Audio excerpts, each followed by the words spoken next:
Hello, my friend, and welcome to Wisdom Trek. I am Guthrie Chamberlain, your guide to wisdom and creating a living legacy. Thank you for joining us for our 5-day-per-week Wisdom and Legacy Building podcast. This is day 456 of our trek, and today is Wisdom Wednesday. Every Wednesday along Life's Trail, we will dig for the nuggets of wisdom that are found in the book of Proverbs. Today, we'll explore the first half of chapter 21. We are broadcasting from our studios at the Big House in Marietta, Ohio. On Monday, we made a long day trip to Charlotte and back to pick up our final possessions that we were unable to fit in the truck previously. My brother Jack went with Paula and I, and we rented a smaller truck, which barely fit the remaining items that we had stored in our garage down there. Since the house is under contract now, all we have to do is wait for the inspections and the appraisals to be completed. If there are no delays, we should close on or before November 21st, which will complete another chapter in our lives with many good memories for the past 7 years. Although we do have some mixed emotions about consolidating back to Marietta, I am reminded of the quote from Dr. Seuss who said, "Don't cry because it's over, smile because it happened." As we do adapt to the ever-changing seasons of life, it is certainly beneficial to rely on wisdom, insight, and understanding obtained through the many years to help us to navigate the trails that we're hiking each day. Every season of life, we need to seek wisdom, insight, and understanding, both from God's Word and from other wise individuals. We then need to put good plans in place. So let's break camp for today and let's explore the nuggets of wisdom that are found in the first half of Proverbs chapter 1, where we will learn that good planning and hard work lead to prosperity. Let's start the trek with verse number 1. The king's heart is like the streams of water directed by the Lord. He guides them wherever he pleases. This verse certainly brings some comfort in the midst of the election cycle within the United States. I am sure it is probably the same if you live in other countries. Although I do count it a privilege to live in a free country, and it is important to exercise that privilege by voting, regardless of the outcome of the particular election, God is sovereign and controls who is elected. He directs the hearts of the world leaders the same as he directs the rivers, and he guides them to fulfill his will. While the world leaders attempt to build empires, God is interested in building his kingdom. Verse number 2, people may be right in their own eyes, but the Lord examines their heart. As humans, we have the ability to justify and rationalize any type of behavior as acceptable and right behavior. We truly have a difficult time examining our own hearts, but God does not. He knows not only our actions, but more importantly, our motives for the actions that we do take. Verse number 3, the Lord is more pleased when we do what is right and just than when we offer him sacrifices. This verse can be somewhat related to the previous verse. Our actions are not as important as our heart attitude and intentions. God desires for us to do what is right and just. He does not desire that we just go through the motions of doing what is right if we have an incorrect attitude in doing so. Verse number 4, haughty eyes, a proud heart, and evil actions are all sin. Pride is the seed of nearly all the sins because out of pride grows the abundance of wrong actions. When we are more concerned about ourselves than we are about others, then we think we are more important than we really are. Pride in this verse can be seen in our eyes, our heart or mind, and in our actions. On the other hand, if we humble ourselves before God, he will lift us up. Verse number 5, good planning and hard work lead to prosperity, but hasty shortcuts lead to poverty. Not all planning is created equal. We must learn good planning and then work that plan hard. When we do these two items, the natural outcome will be prosperity. Contrary to this is attempting to short-circuit the law of planting and harvesting. If you rush through your work and don't dedicate the needed time to plan properly, then you will find yourself in perpetual poverty. Verse number 6, wealth created by a lying tongue is a vanishing mist and a deadly trap.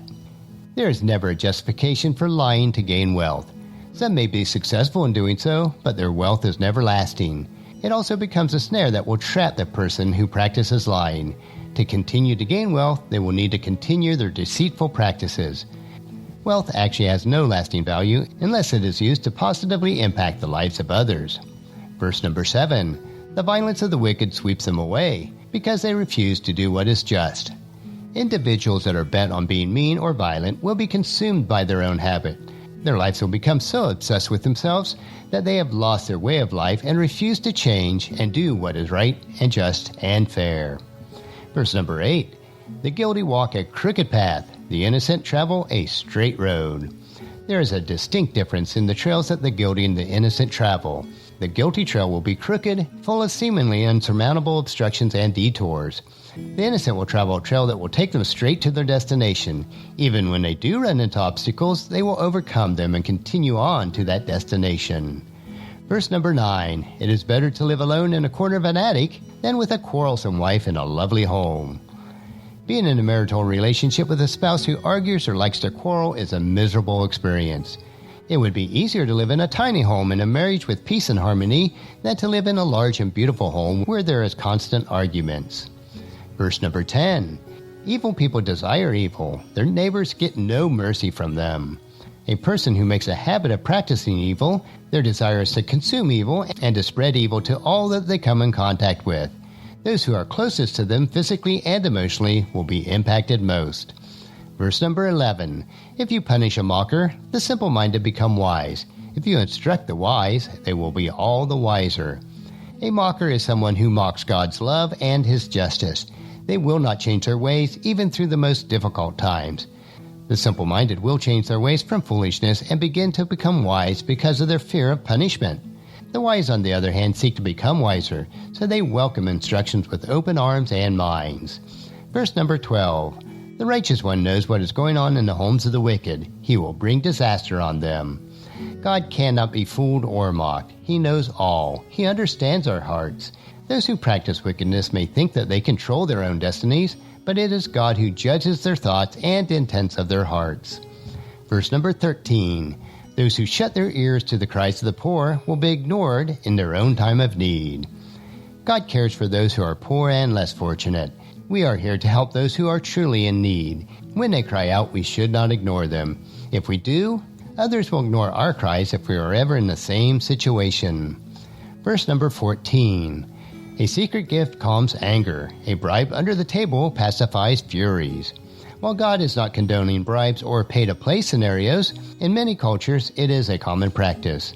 Solomon is pointing out that the gifts and bribes do have an impact, especially if you have done something to offend another person.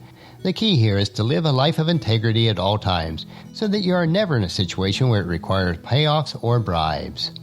Verse number 15, justice is a joy to the godly, but it terrifies the evildoers.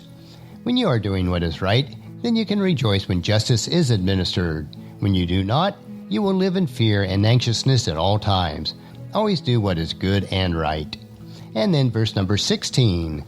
The person who strays from common sense will end up in the company of the dead. One reason that I emphasize wisdom is that there is such a lack of common sense with so many people today. It impacts all areas of our lives. A person without wisdom or common sense makes decisions that are wrong in their relationships, their finances, in health, spiritually, and intellectually. When this happens, a person's life will be constantly filled with drama. They will always be heading down the path that leads to destruction. The nuggets of wisdom that we've gathered in verses 1 through 16 of Proverbs chapter 21 provide more tasty morsels of wisdom, insight, and understanding. Regardless of your faith walk, if the precepts in Proverbs are followed, your life will be rich and satisfying. Take them and plant them in your heart so that you'll reap a harvest of goodness. Tomorrow we will hike another short trail of Wisdom Unplugged, where we will discover an inspirational wisdom quote. So encourage your family and friends to join us, and then come along with us tomorrow for another day of Wisdom Trek, creating a legacy. That will finish our trek for today. Just as you enjoy these daily doses of wisdom, we ask you to help us to grow Wisdom Trek by sharing it with your family and friends through email, Facebook, Twitter, or in person when you meet with them, and invite them to come along with us each day. I would challenge you to take just one precept that we learned today in Proverbs and commit yourself to applying it to your life. The journal for today's trek is available at wisdom-trek.com. And thank you so much for allowing me to be your guide, your mentor, but most importantly, I am your friend as I serve you through the Wisdom Trek podcast and journal each day. And as we take this trek of life together, let us always live abundantly, love unconditionally, listen intentionally, learn continuously, lend to others generously, lead with integrity, and then leave a living legacy each day. This is Guthrie Chamberlain reminding you to keep moving forward, enjoy your journey, and then create a great day every day. See you tomorrow.